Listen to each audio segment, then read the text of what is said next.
discussing, as you see, neurocognitive and cultural factors, sociocultural factors involving HIV among Latino participants, which is my area of specialization. So here's just a brief overview for you of what I'll be covering. So first, since this is an institute where many of us will encounter people who are HIV or at high risk, I wanted to talk some about the neurocognitive effects of HIV because most people don't know much about the impact of HIV on the nervous system, and I think that's important to know if we're going to work with these populations. And also some about substance use and that relationship as well. Then I'll jump into sociocultural factors and how that has played into my own work in these communities, particularly the Latino community, and then some reality and challenges on the ground that really are fodder for food for thought for us and discussion. I'll tell you some of what I've seen and some of my stories, and I'd like to hear from you as well, and Siad has also brought up some really great questions for discussion as well. So I already mentioned that I'm interested in brain-behavior relationships, and that's basically at the crux of neuropsychology. And essentially what we do as neuropsychologists is we assess the integrity of the brain and brain function through cognitive tests. So if anybody's ever taken like an IQ test, that would be kind of like along the lines of what I'm talking about. So why discuss NeuoAIDS at an HIV prevention research ethics training? Well, as I mentioned before, many of you already work directly with people living with HIV and AIDS. Some of you might work with discordant couples as well, and there's also the chance that if you're working in the context of HIV testing, some people could be seroconverting on your watch, and these are issues that are really important to be aware of.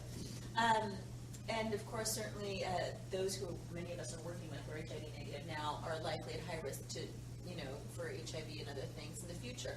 And so the neuro aspect of HIV, as I said, is poorly understood, not just by consumers and providers often, but oftentimes by researchers. And it's important to know.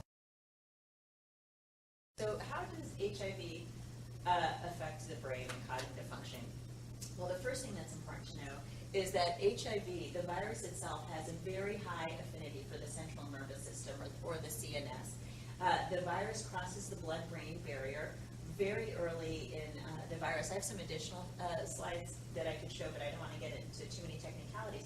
But the crux of the matter is that a person can have HIV replicating very early on in their brain tissue in the central nervous system, and could even begin manifesting some mild cognitive problems even before they became symptomatic otherwise. And some, these can often be subtle, mild cognitive changes, but they are real, and there's lots of research to suggest that. And the way that these cognitive changes happen is through kind of a cascade effect. So first, the virus infects essentially what we call the neuronal support system, so like glial cells, microglia, other kind of support cells, and then from there, that touches off a cascade of neurochemical changes, essentially a neurotoxic cascade, which in turn can cause structural damage. First to structural damage that can occur from a kind of secondary perspective to the actual neurons, to the actual brain cells, but then more broadly, it can reduce the connectivity between neurons. So the way that our brains work is that it's many neural networks that work together for us to think, behave, feel, all of it. And what's important in those networks is that the neurons are communicating with each other. And in HIV, the virus itself actually prunes down those connections. So I guess you can think of it as branches between brain cells, and it prunes down those branches, and it can, in effect, disrupt those networks. Does that make sense? Okay. And HIV, in and of itself, can cause a full-blown encephalitis condition, or which is a fancy word for inflammation in the brain. But this isn't an opportunistic infection. So people with HIV can have cognitive problems because of HIV, not because of cytomegalovirus, not because of some other leukodystrophy or something else. It's because of the encephalitis itself, the HIV. It can also cause other neurologic syndromes like peripheral neuropathy. So if you've ever worked with anybody, we all know what neuropathy is, okay. So neuropathy, and there are high rates of neuropsychological impairment in both symptomatic, but even in asymptomatic patients, as I mentioned before. So the rates are as high, the prevalence is as high as 50% of individuals, at least in the United States, are at risk of manifesting at least mild symptoms of neurocognitive impairment. And then here, is this the laser? Oh, it's okay. Well, there's a laser somewhere. There's a laser somewhere. Maybe okay. If you squeeze something. Yeah, maybe if I squeeze something, it's okay. So if you see here on the last bullet about HIV-associated neurocognitive disorders, so these are the latest classifications for neurocognitive dysfunction in HIV. So it's called HAND, HIV-associated neurocognitive disorders, and the least severe is asymptomatic neurocognitive impairment, which basically means that a person can have mild impairments in at least 2 areas of function, but it's not necessarily really impacting their daily lives. The next kind of classification is mild neurocognitive impairment, where they have cognitive dysfunction in at least 2 areas, let's say like learning and memory, or attention and problem solving, and it is causing at least mild disruptions in their daily functioning. Okay, so maybe before they could take their meds, completely independently without problems, but now if they don't have some sort of assistance, maybe they're starting to miss, or maybe they're having more trouble at work if they're working, maybe they need help cleaning their homes now, or some kind of support. Then the most severe classification, which is also the rarest now in the post-CARD era, is HIV-associated dementia. So there's a full-blown dementia, again, just because of the HIV, not because of any other secondary, or opportunistic infection. And this is a full-blown dementia, so everybody has probably seen or heard of Alzheimer's. The way this type of dementia manifests is not exactly like Alzheimer's. It's probably more similar to like Parkinson's disease, which can also cause dementia. But so what we see here in these cases is you see kind of more subcortical and frontal involvement in the brain, so problems with attention, concentration, slowed processing, lots of problems with problem solving, novel reasoning, those kinds of things. But they're very real. And in the case of the HIV-associated dementia, the cognitive impairment is at least moderate, if not moderate to severe, and it's associated with marked functional decline. So now probably people really would be needing a support for medication, adherence, and instrumental activities of daily living as well. Okay, how are we doing so far? Good. Do you want questions? Yes, yeah, please. If you have a question, ask now. So I was just thinking about the pruning. The what? Yes, Pruning. dendritic Yeah. pruning. Yes. So given the recent theories about how schizophrenia develops, do you end up seeing schizophrenic symptoms sometimes in HIV-positive individuals? So people with HIV do have a higher prevalence of psychopathology as well. So certainly, depression and anxiety. Psychotic symptoms, they can occur, but not as much. So schizophrenia, there's also lots of disruption in dopaminergic receptors that isn't exactly, it's a little bit overlapping, but not totally. But you can see all kinds of psychopathology in HIV as well related to the virus. Yep. Does that answer your question? Yep. I used to work in schizophrenia. It's also a fascinating area. Yeah, the new theories about like the over-pruning that happens in it's late fascinating. teenage years is really interesting. Okay, so in terms of the pattern of neuropsychological or neurocognitive deficits in HIV, so early on they tend to be mild and diffuse, but later on in the course of the disease, they do tend to become more, more prominent. And what we see is more of a frontal striatal pattern, which I just kind of mentioned. So it's more problems with frontal lobe functioning, so problem solving, novel reasoning, abstraction, judgment, looking into the future, planning, things that are very important if you're managing, your disease in a chronic disease. And also, again, things like attention concentration, slow processing speed. We can also see in the post-CARD era, we're also seeing more problems with memory than we did in the pre-CARD era, and we can talk about that if you like. And in terms of the temporal sequence, so unlike Alzheimer's, which eventually there's just one way to go, with HIV, it can be more of an oscillating course. 1 year somebody could have impairments, the next year maybe because of changes in adherence or the regimen, or for multiple reasons, they could go back to normal functioning. So because of that, there really is an onus for us to kind of be on top of how people are doing cognitively from time to time. It can change. They might have been fine a year ago or even 6 months ago, and then the next time you see them, they might not be. And so this is something to really think about when you're working with these individuals. And this slide I included here just to give you a sense of what in the pre-CART versus post-CART eras, what the prevalence of overall global neurocognitive impairment is. And in the non-AIDS bars in the middle, you'll see that in the pre-CART era, a little under 30% of individuals, at least in one cohort study, were impaired. But in the post-CART era, it's much higher. According to this, it's almost half of the non-AIDS. So these are people who have not gone to full-blown AIDS. And then it's higher for both in the AIDS categories, which stayed pretty consistent.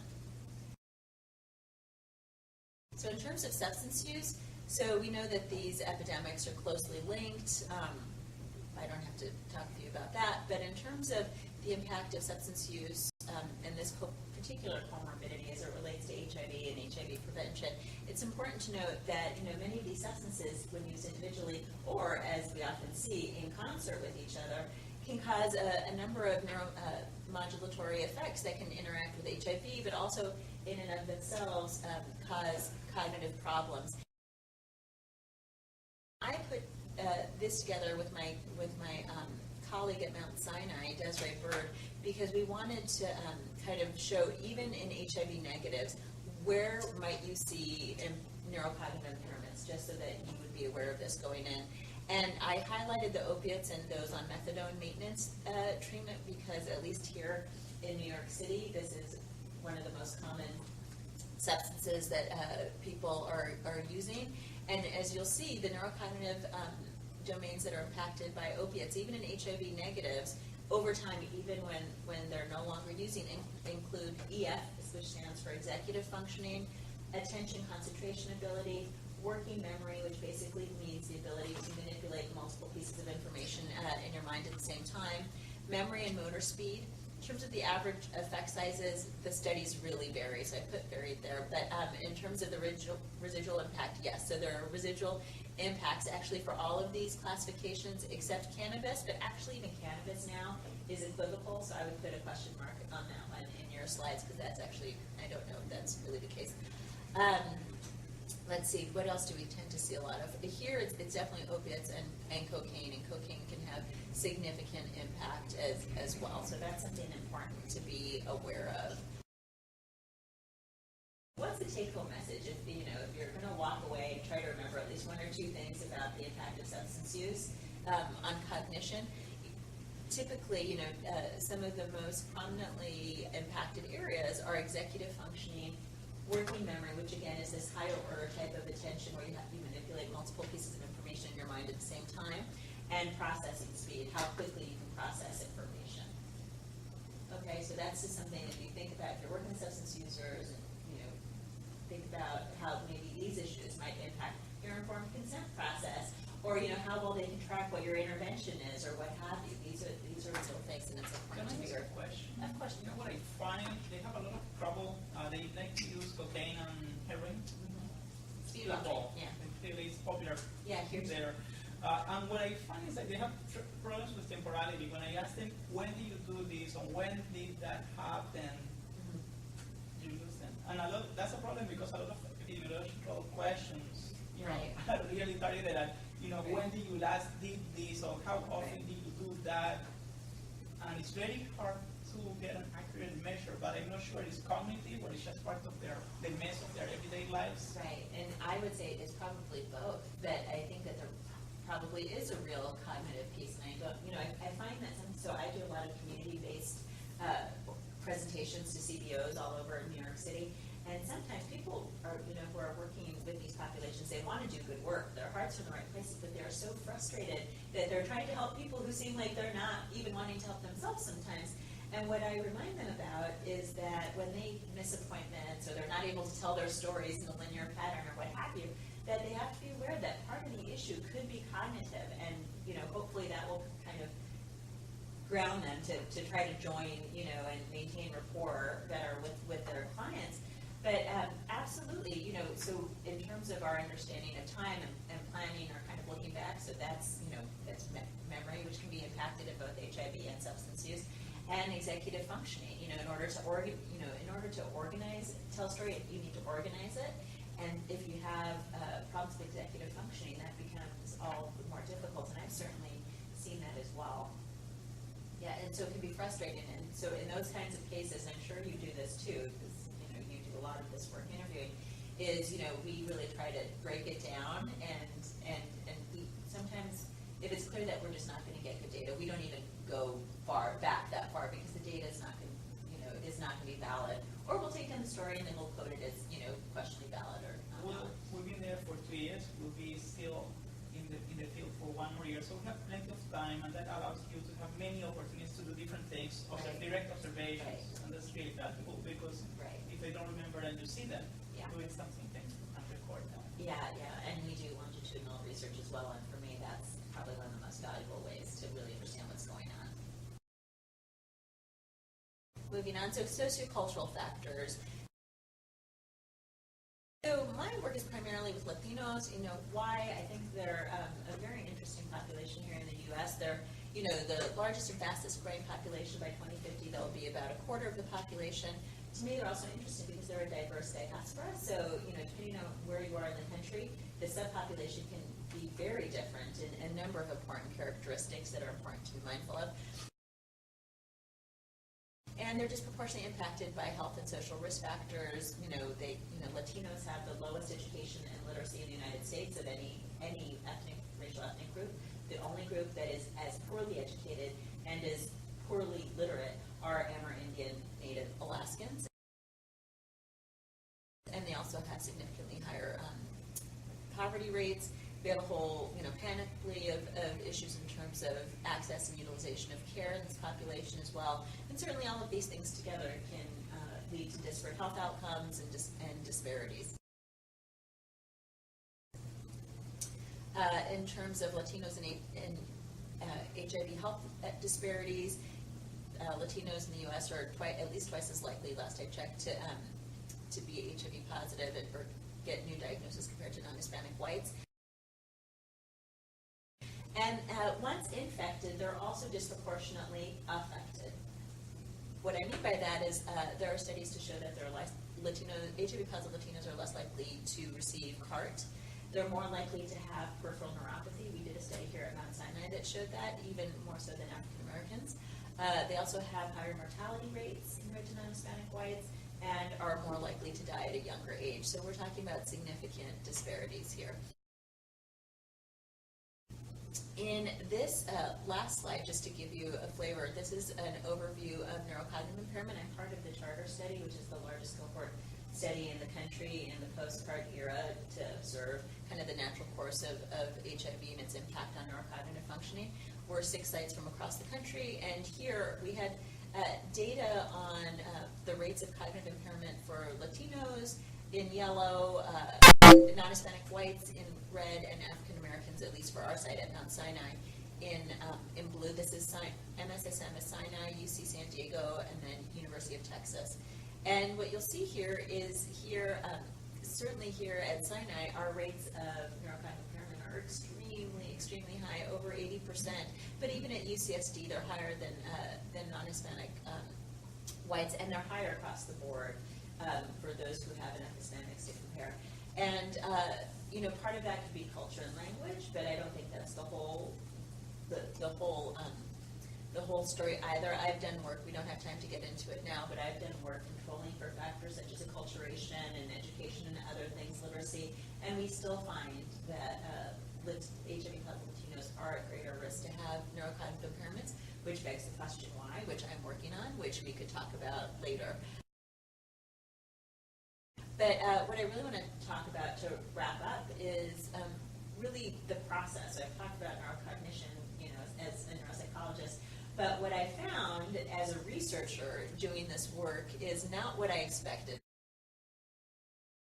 So I found a lot of challenges in terms of the whole informed consent process that I didn't anticipate, and really just the process of recruitment and retention, and then, informed consent, like all across the board. I thought because I'm Latina and I'm doing research with Latinas, that people would just love to work with me and love to come in and be in my studies and would trust me, and it would just be really great, And that wasn't so much the case, and I was really naive, and when I kind of started off, I didn't have, at the time, a lot of training in CBPR, which since I've gotten, but I was trained in a very traditional, what I call an imperialist model of training, which the ivory tower for, kind of training where, as a conquistador, we go into these underserved communities, we dig out the gold, which is the data, put it on our backs, and go back to the ivory towers, and don't circle back to the communities. But I don't do that anymore, but that's definitely how I was trained. So I was not really, when I was thinking about the whole process of brain function to neurobehavioral outcomes to other outcomes, be it informed consent or functional outcomes or what have you, I wasn't really kind of thinking about how complicated the picture would be between medical and psychological comorbidities, substance use, which I became a substance use researcher by accident just because of my population. I love it, but it's not where I thought I would go. And also these sociocultural factors, which ended up being so salient. So here's a map with a little depiction of where I do my research at Mount Sinai, and we call this area East Harlem and Barrio, and so it's historically a Puerto Rican neighborhood, and now it's evolved to much more than that. There are newer Mexican immigrants, and we've had some Dominicans, some not many, but some, and Central Americans moving in as well. But what we were struck by were how prevalent issues of psychiatric and substance use issues, the low or poor education quality, and just the sheer amount of head injuries we were seeing, and just so much trauma, really. I've seen multiple people who've been pistol whipped, and who've been in the kinds of situations that I never would have imagined. And again, doing research in this population is really both interesting and challenging. I'm going to briefly discuss some of the challenges in terms of sociocultural issues, power asymmetry, and then trust and disclosure fears that I encountered in my first, in my first big research study, and some since then. So I say informed consent considerations because certainly these are informed consent considerations, but again, I think they're broader and they impact recruitment, retention, the whole gamut. So in terms of sociocultural considerations with this population, I think it's important to remember that there are different ways of being, of thinking, and of problem solving, and there's lots of really great research, some here in Western neuropsychology and psychology and cognitive psych, but also in the Russian neuropsychologists, Vygotsky or Luria. They've done some really amazing work on cognition and the impact of culture and cognition, and that intersection is really fascinating. And people from different cultures have different types of time orientations, which is something I had never really thought about until I really got into this work. Our culture, the Westernized culture, is very forward-looking and really is important to be on time. But it's funny that I think about this since I am of a different culture myself. But in Colombian culture, to arrive at a party on time is rude. To arrive at 2 hours late is socially appropriate. And my husband is of German, Scottish, and Norwegian descent, and this was a big issue, even in our own marriage. But these issues around time orientation are different, and working with these participants, field independence versus dependence, ways of thinking. Does anybody know what I'm talking about here? It's okay. So this is really fascinating research in terms of the different way people have of thinking. So there's been really interesting cognitive psych work that shows that some people are more attuned to, or because they're socialized this way or what have you, to focus on the trees, the actual details, where some people are more attuned to focus on kind of the forest, kind of the big picture. And so people from more westernized cultures tend to be more field independent, more detail oriented, where people who come from typically more communal types of cultures, so Latino culture or some subsets, I think, of Asian cultures tend to be more field dependent and tend to look at the broader perspective. And then there are different ways of problem solving. So problem solving, which again is one aspect of executive functioning, is one of the aspects, and even with tasks that are nonverbal, this is an aspect of cognition that is one of the most saliently impacted by culture. And most people think, well, if I give them a cognitive test that's nonverbal, like putting together some kind of puzzle or doing some kind of problem-solving test, I've neutralized culture and I'm not going to have to worry about it. And that's not the case at all, because the way we learn how to problem solve depends on where we're from and what's important. What are the important, like, survival skills of various kinds. So that can even be different. We also, in thinking about this, need to think about the socio-historical context, country of origin. What are the immigration issues? Do they come from cultures where they're worried about the migration status? Do they come from cultures where they've been tortured? Their time in the U.S. in terms of acculturation, their geography, where have they come to? Are they, in an urban setting, suburban or rural, and what does that mean for their lived experience? Antoine Laurenti did a great book. Even if you're not a neuropsychologist, this book, Principles of Neuropsychological Assessment with Hispanics, is amazing. He's just an incredible thinker and talks a lot about these issues. If you're looking for a really good read, this is it. So how did I handle many of these issues in my own work, my own research? Well, certainly, I think of race and ethnicity not as a real construct per se. It's a construct that we've created here in the United States and in other places. And really, it's a proxy for lots of other things that are very real.